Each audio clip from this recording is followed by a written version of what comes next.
mais à condition que celui qui conduit ce coup d'État, qui a conduit ce coup d'État, ne soit pas candidat lui-même. Parce que les mêmes causes devaient provoquer les mêmes effets. Aucun chef d'État en Afrique, qu'il soit issu d'un coup d'État militaire ou qu'il soit issu de pseudo-élection, ne peut organiser une élection pour la perdre. Donc nous avons pensé, conformément à son discours à l'occasion de son installation, qu'effectivement il rendrait le pouvoir aux civils. J'ai cru comprendre qu'il ne devrait pas civil pour se donner le pouvoir à lui-même. Mais il paraît que certains Gabonais trouvent cela normal. Que quelqu'un qui a pris des engagements puisse revenir sur ses engagements. Parce qu'un peuple qui a faim, qui a soif, qui n'a jamais été pris en compte, peut manipuler, instrumentaliser, appeler un militaire à être candidat aux élections présidentielles. Ce jour est un jour historique, puisque ceux qui ont pris sur eux de faire cette déclaration savent ce qu'ils font.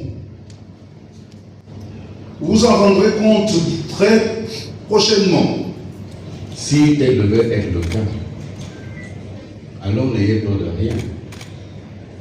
Autant il est loisible de demander à diviser, et je suis sûr que chacun a compris la réponse du professeur Ngossal, comme celle de Pierre Manga Moussabou, autant il est loisible et facile de demander à diviser quelle est sa responsabilité ou à dire pas.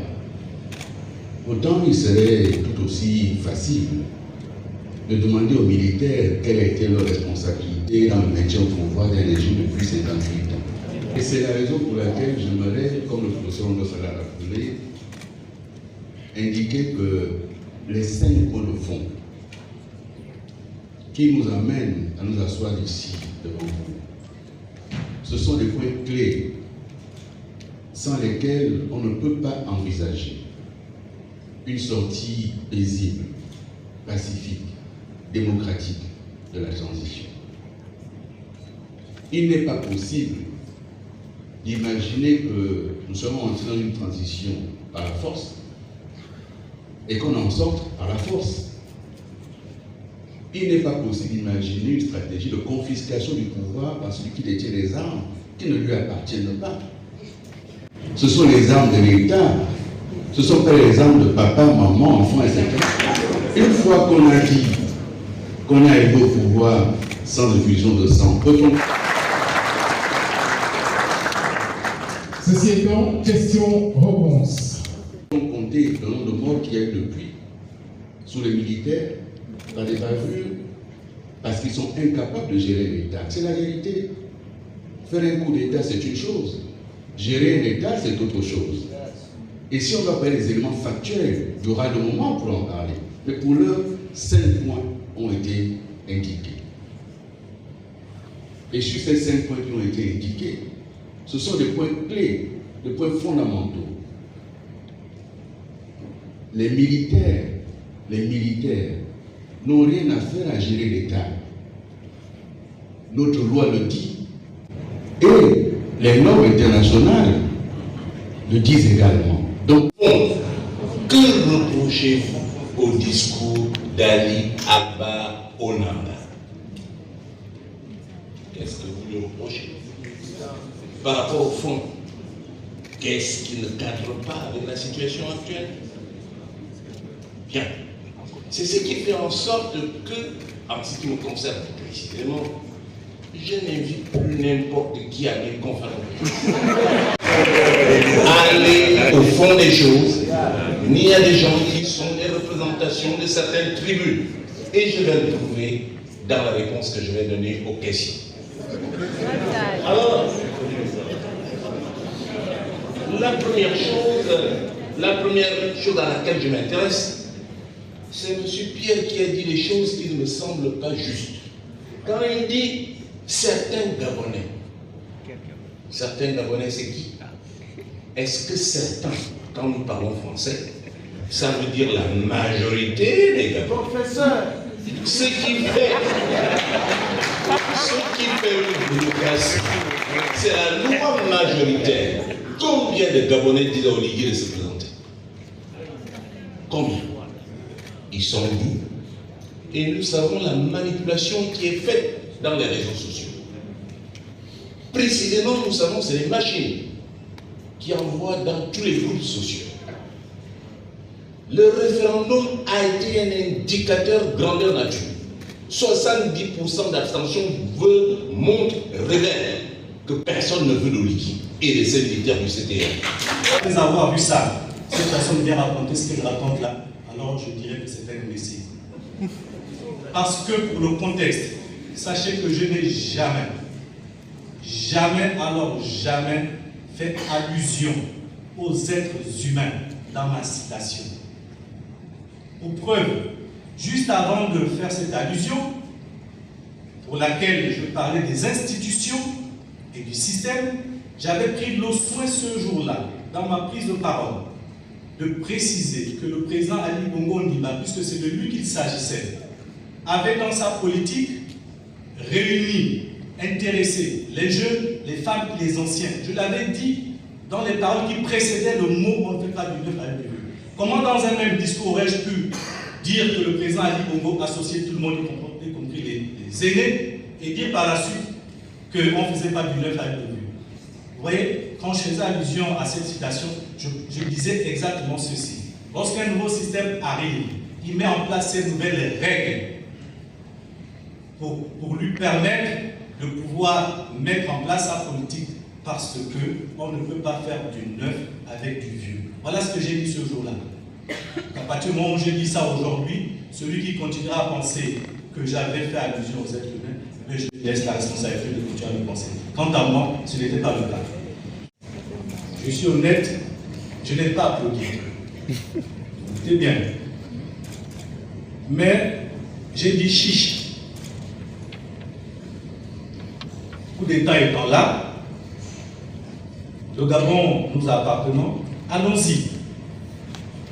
Voyons désormais de quelle manière nous remettons les compteurs à zéro. Voilà ce que je me suis dit le 30 août. J'ai dit chiche, parce que je suis d'abord démocrate. Je ne peux pas applaudir par principe un coup d'État. Et lorsque vous posez la question de savoir pourquoi hier nous n'avons pas fait ce que nous faisons aujourd'hui, excusez-moi de parler pour moi puisqu'on a été interpellé. D'abord, il n'y a que, comme vous le savez, des idiots qui ne changent pas d'avis. Mais ce n'est pas tout. Je suis une personnalité publique, donc en réalité, vous me connaissez. Vous savez que vous connaissez mon histoire. Et si vous connaissez mon histoire, vous devez comprendre que je ne suis pas forcément resté silencieux comme vous le dites. La preuve, vous pensez que nous sommes les seuls 4 aujourd'hui à penser ce que nous pensons? Vous le croyez sincèrement? Mais est-ce que vous voyez tous ceux qui pensent que nous pensons le dire ouvertement? Pensez-vous que ceux qui pensent comme nous, là où ils sont, n'agissent pas? Vous êtes sûr? Il y a donc des moments où, en fonction des circonstances et de la situation de chacun d'entre nous, le plus important, c'est faire ou dire quelque chose. Moi, dans mon parcours, j'ai montré qu'à un moment, j'avais des principes et des valeurs et que je n'étais pas forcément d'accord de la manière dont tout se faisait. Et je l'ai dit dans les endroits où ça devait être dit. Et comme vous le savez, ça m'a coûté ce que ça m'a coûté. Et je ne regrette rien.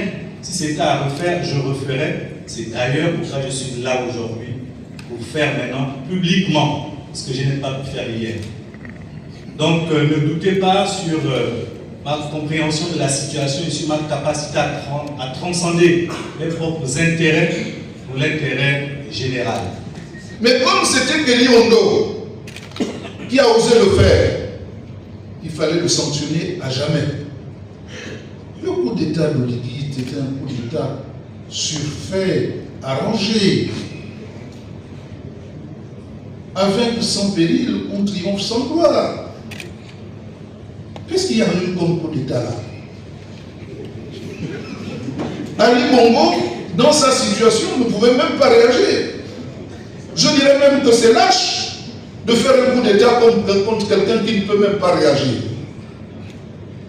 C'est profond ce que je dis. Et je vous assure qu'Oligui Nguema est sorti des cuisses du PDG.